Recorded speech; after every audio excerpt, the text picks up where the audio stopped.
Welcome to One Quick Point, the strategy-focused podcast geared towards leaders in the C-suite and professionals on their way there. In One Quick Point, you will be able to find impact-focused advice to help drive business strategy and navigate your career. I'm your host, James Walker. Let's jump in. Welcome. Glad to be back talking with you guys. It's a pretty sunny day in the District of Columbia, so I'm happy. I have a lot coming up. Next week, I'm going to be traveling for a client conference. We're going to capture some video that we can use as customer testimonials and then also think about what we can do for email and social content. But then the week after that, I'll also be traveling for a new business presentation. So I'm really pumped about that. But what that means is my head is all over the place thinking about both of the work streams and what we could be doing to make our existing plans even better. But with my brain always moving, I decided to take a little break and think about something different. So I tried a few new podcasts that I've been waiting to listen to. If you're like me, you have a bunch saved in your queue, and Spotify is usually where I listen. I have a lot that I'm following, quote unquote, but I'm just starting to make my way through the list. So I started with music. I love music, love it. I've always loved it since I was a child. I grew up in New York, but my family was from the West Indies, so we always listened to calypso and soca, and growing up in New York and Brooklyn, really, you're going to get a bunch of hip-hop music, but then mixed in with that was reggae, salsa, R&B, and a bunch of soul and jazz, so all kinds of music. So I could be listening to anything, but what I enjoyed from the podcast perspective is I'm starting to see on Spotify a bunch of podcasts about music that's really looking into the backstory of some of the songs that are out there.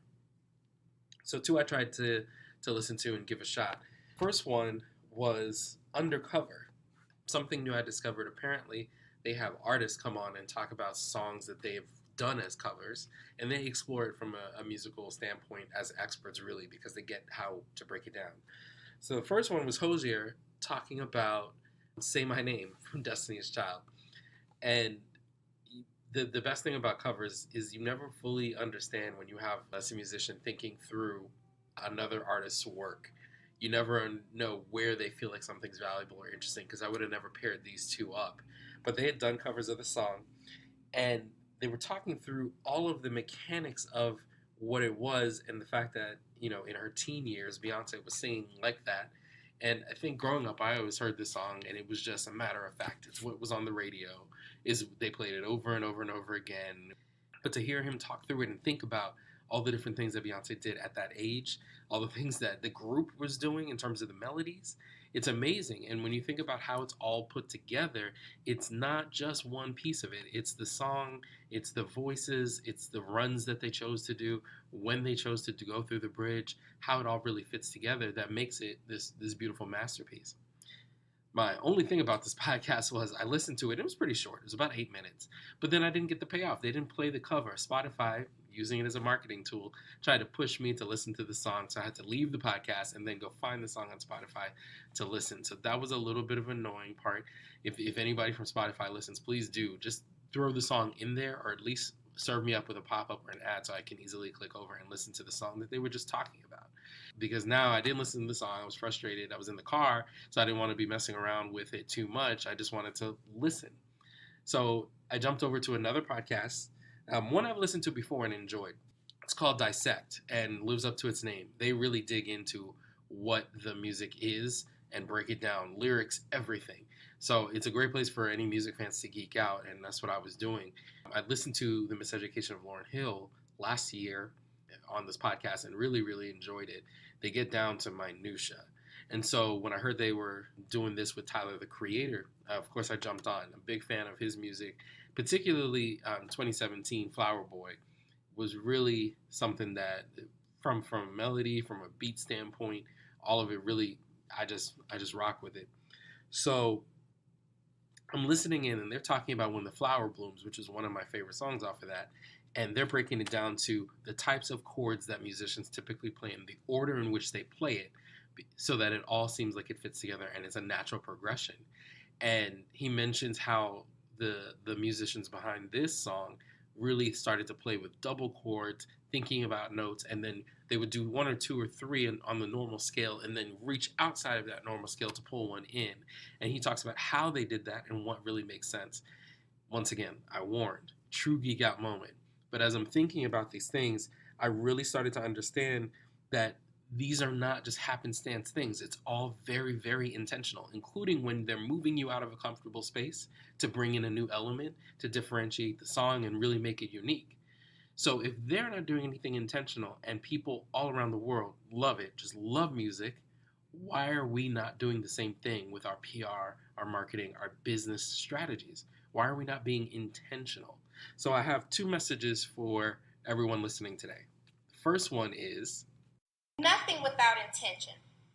Do nothing without intention. And the second one is that thinking about intention, we need to take this approach, which I think is the best approach to integrated media. First of all, let's just a quick refresher. From my perspective, integrated media is all about paid media, earned media, shared or social media, and owned media channels. Paid we get, that's the advertising aspect that's coming through. Earned is our traditional media relations. Shared in socials, anything that we're doing in terms of social content, community management, etc. And then owned media is what I'm looking at as more so a little bit on email side, a little bit on your website in terms of the channels that you have putting together. But what I'm seeing is there are a lot of people talking about how they're doing integrated campaigns, and what they're serving you up is a menu essentially of what fits under paid, earned, shared, and owned. But they don't talk about how it all fits together. So if you are serving that and you're working with clients, or even if you're in-house and you're thinking through how I can leverage each channel, but you're doing them all separately and not thinking about how they're working together, you're not getting the most you can out of the channel. To put another take on it, I think we need a little bit less meal prep with integrated media and more marble cake. And for everybody who's into meal prep, you have all of your food and ingredients, your elements, and you have your nice little, Tupperware dishes or whatever you're using to store them, and they're segmented out. So you have your rice, you have your grilled onions, you have your meat and your protein, and then you may have something else or a dessert or something else that's kind of saying, this is my lunch and this is what I'm doing each day. But they're all very separate. But what you're really eating and what you really want is a full meal. So I think the marble cake really does it. There's many, many ingredients that go into that if you're making that from scratch. But in the end, you have one product. You can tell and differentiate the different elements from looking at it, but ultimately it's a piece of cake. You cannot separate it. And the fact that you can't separate it is the thing that makes it great as one holistic product. And I think that's the way that we have to approach integrated media. To me, that's the best approach to integrated media. Put all of the ingredients together. Make it make sense working together, and you're going to get more value out of it. To put this into context, let's talk about CuriosityStream. If you haven't heard of it, it's a global nonfiction subscription video on demand streaming service. A lot of words. But what it basically means is that you can watch nonfiction documentaries about science, technology, history, and nature right there from your phone or anywhere you can actually stream. It was founded by John Hendricks, who's the founder of Discovery Channel, and I had the opportunity to sit down with one of their marketing managers recently. They have a great library of documentaries that you can watch, and their packages start at just $2.99. So if you think about everything that's going on, I'm on the road traveling, Game of Thrones is going on, and I'm immediately trying to figure out, okay, how am I watching this? Okay, I need to log into HBO Go and do all of these things. Streaming is becoming a preferred option, if not a great alternative, when you are not sitting in front of an actual TV. And with the content they have, I think it's amazing that they're offering as much as they are.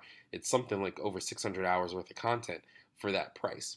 So they definitely need to get the word out because it's an amazing product and an amazing offering that they have. But looking at this, how would you set it up with an integrated campaign? You can look at it and say, okay, we have paid, earned, shared, and owned channels. When we were talking and I got a sense of what was going on, there was a lot of conversation around what they were going to potentially do with paid and some with social because of the types of content that they were creating, videos to promote what's going on. They were looking at nature documentaries and really showing some of the crazy stuff of people who go out into the wild and interact with like venomous animals and have amazing experiences that look great on screen. So they have content there that they can be doing something with. So I think a lot of times people obviously go to paid and social. They figure out, okay, we need social content to build our social media audience, and let's use paid to promote that, and people will follow. And then we can also use paid to drive to site. But what I see here is a much broader story. You're thinking about that price point, and that immediately starts to get me thinking about how there's this war going on with, cable networks, but then also thinking streaming services. And I was even talking with a colleague yesterday about how the Disney and Fox deal, what's going on with NBC, and basically the big networks are becoming big again because they're acquiring all the different various streams. They have access to movie content in the libraries, but there's also a ton of creation going on if you think about Netflix and their original series. So Netflix is definitely fighting the good fight. The networks are getting big, but then you also have these smaller streaming services that are popping up with very tight niches. So if you think about all of that, the story here is, how are we consuming content now? Where are the price points that are actually attracting consumers and not attracting consumers? Are people deciding in the same way that they have a specific type of playlist they want to listen to on Spotify, where I listen to hip hop and jazz and that's what I like? Are they watching TV in that way now, where I only do that? I know a ton of people now who are pretty much, maybe it's just because I'm back in DC, they're certified news junkies and they really only watch the news.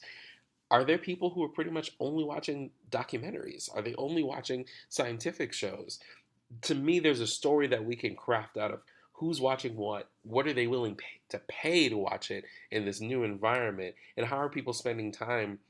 I think from a streaming standpoint, a lot of people on the metro are doing that, and they're either reading a book or they're watching a show, and they're downloading this to their phone so they can do that. There's something about how we pass the time. So I see about maybe 2, 3 stories we could try to make around this. One around the price point, one about how people consume content, and then the third one would be around how the networks and these streaming services are kind of battling it out for consumer attention. So that would definitely be something that's going to fit into the earn side of things. But then on the own side, what are you putting on your site? Some of that social content that you're pushing in that direction could definitely live on site and be a way that you could tell the story around what people are watching and what you want them to experience. So those are the elements. So that's like meal prep. To think about how you take it from that into the marble cake space, into really thinking about integrating media, the key here is how it fits together. And there's a sequencing that needs to happen. You have to determine what lever you're going to pull first in order for the campaign to have its maximum value. Like I said, a lot of people knee jerk. They go paid and social. But to me, if you can get this sold in to a journalist as like, hey, this is an earned story that is relevant, that is useful, and that people are going to be interested in thinking about, which I agree it could be, I'm starting with earned. I'm going to have my site set up. I'm going to build out a social community so I have that and all the engines are going. But at the same time, when I'm thinking about how we are going to sequence this, I'm going to start with earn and then back my way into the other pieces of the content. Because from a more corporate standpoint, from a reputation standpoint, I can get that story in the right places. And then I can also use paid to promote the fact that those stories are out there. I can also use those stories and share it on social. So I almost want to start that ecosystem of building the audience and getting people saying, hey, what's Curiosity Stream? Oh, I'm hearing about that. Less from an advertising perspective, but more from an informative perspective that Earn still really owns. So we go with that, and then I would start to use that in paid and social to build, and I would also at the same time then turn on the social content and the social advertising piece, and then I would have owned weighting. So as people started to figure out what was happening here, I'd be making my website experience a little bit more interesting and thinking about emails and how we can capture, and then people signed up so they can be learning more about what's going on there. And in that process between the website and the email piece, we're going to be heavily pumping the fact that we need you to convert. We need you to sign up. It's a great price point. So if you think about that, there is a bit of a sequencing. We're still hitting each channel, but it fits together in one cohesive strategy, which is generate the awareness about what it is, build the reputation, talk about how it fits into cultural context, and this is all still in that earn space, then cascade that down to build a reputation and then show the more community aspects, the more cultural aspects, the more content focused aspects of what you have through paid and social. And then you're driving everybody to your site in the own space and hopefully getting them to convert. So if that makes sense, well, the sequencing is going to give you the maximum piece. If I just start with paid and social, I'm going to spend a lot of time there trying to build an audience and get people to convert without really turning on the other engines. And if I do it later, it'll be more so that maybe a journalist has noticed me or maybe we figured out something later. But to me, the best way to get that value and build your audience and bring them in is to go broad and start with earn and work your way through. But it's one cohesive strategy. So we're kind of moving people down the funnel, pulling on all 4 streams, all 4 channels. So remember, be intentional, and let's use integrated media with the best approach, which is less meal prep and more marble cake. Now let's switch over to one quick question.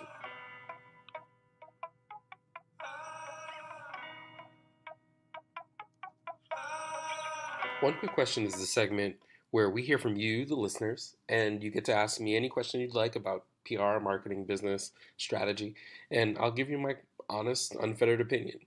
So today's one quick question is about B2B marketing strategy.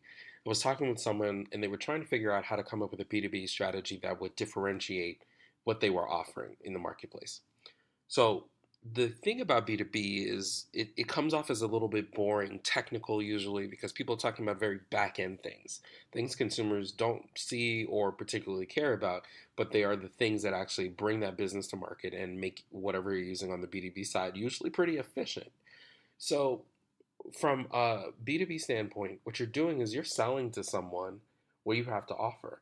And you're focusing so much on the values and the products and the services and the technical capabilities that sometimes you lose the fact that they are a person that needs a thing that's going to do something for them. In some way, it's going to help improve their life. Usually, it's going to make something faster, more efficient, easier. You can do it cheaper. Those are all things that you are going to naturally include in your marketing messaging.